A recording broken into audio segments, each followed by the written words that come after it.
అందుకే నేను ఈ బడా కాంట్రాక్టర్లు నడుపుతున్న ఈ ప్రభుత్వం ఏదైతే ఉందో వారికి నేను ఒకటే చెప్తా ఉన్నా. మీరు అడుగుతున్నారు నిన్న పొంగులేటి గారు మీకేం పని ఢిల్లీలో అంటున్నాడు. అంటే ఢిల్లీకి వచ్చి 26 సార్లు 26 పైసలు దేని అసమర్థుల కంటే ప్రధాన ప్రతిపక్షంగా మేము ఢిల్లీకి వస్తాం.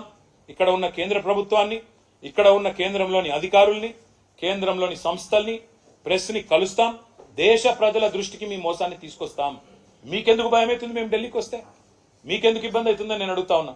ఇంకొక మాట కూడా నేను విజ్ఞప్తి చేస్తా ఉన్నా.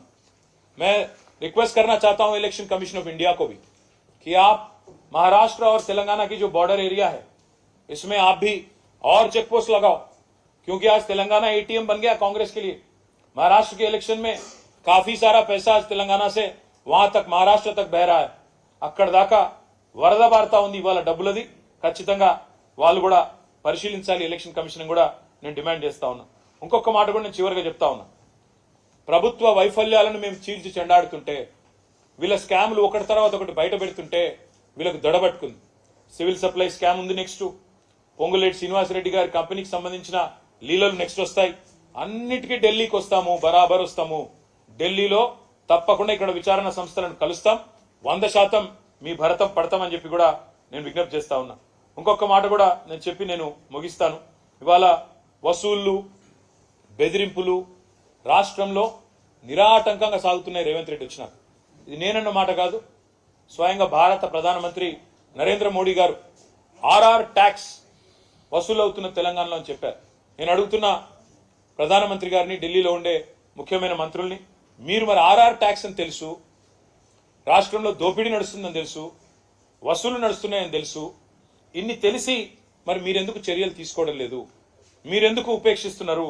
మీరెందుకు రేవంత్ రెడ్డితో ఇంకా కూడా రాసుకొని పూసుకొని మీ నాయకులు తిరుగుతా ఉన్నారు? 8 మంది ఎంపీలు ఉన్నారండి బీజేపీకి. ఒక్క ఎంపీ ఈ రోజు వరకు కాంగ్రెస్ వ్యతిరేకంగా మాట్లాడా? ఒక్క ఎంపీ రేవంత్ రెడ్డికి వ్యతిరేకంగా మాట్లాడా ఈ రోజు వరకు? ఒక్కరోజు మాట్లాడరు. అదేవిధంగా మాకు తెలుసు మీ ఎజెండా. మీరు ఈరోజు ఏదో ఒకటి చేసి, రేవంత్ రెడ్డి ఒక ఎజెండా ఒకటే, హైదరాబాద్ని 4 ముక్కలు చేయాలంటే కార్పొరేషన్ని. తద్వారా ఏం చేయాలి? బ్రాండ్ ఇమేజ్ దెబ్బతీయాలి. చివరికి ఏం చేయాలి? బీజేపీ పాలిత రాష్ట్రాలకు లేదా బీజేపీ సారథ్యంలోని రాష్ట్రాలకు ఇక్కడ పెట్టుబడులు పోవాలి. మొత్తానికి తెలంగాణ అనేది విఫల ప్రయోగంగా ఉండాలి. ఈ రకంగా మీరు ఏదైతే ప్రయత్నాలు చేస్తున్నారో, తప్పకుండా పరిపాలన చేతగాక ప్రజల్ని పక్కదారి పట్టించే ప్రయత్నం చేస్తున్నారో, ఈ చేతగాని ముఖ్యమంత్రి, చేవలేని ప్రభుత్వం చేస్తున్న అవినీతిని ఎండగడుతూనే ఉంటాం. మీ అనుభవ రాహిత్యం వల్ల ఈరోజు ప్రజలు బాధలు పడతా ఉన్నారు. చివరికి ప్రజలు తిరగబడి మీ సొంత నియోజకవర్గం కొడంగల్లోనే మీరు సెక్యూరిటీ లేకుండా పోలేని పరిస్థితి. రైతుల భూములు లాక్కుంటానంటే రైతులు తిరగబడుతున్నారు. కాబట్టి ఇక్కడైనా బుద్ధి తెచ్చుకోండి, తప్పులు చేయకండి.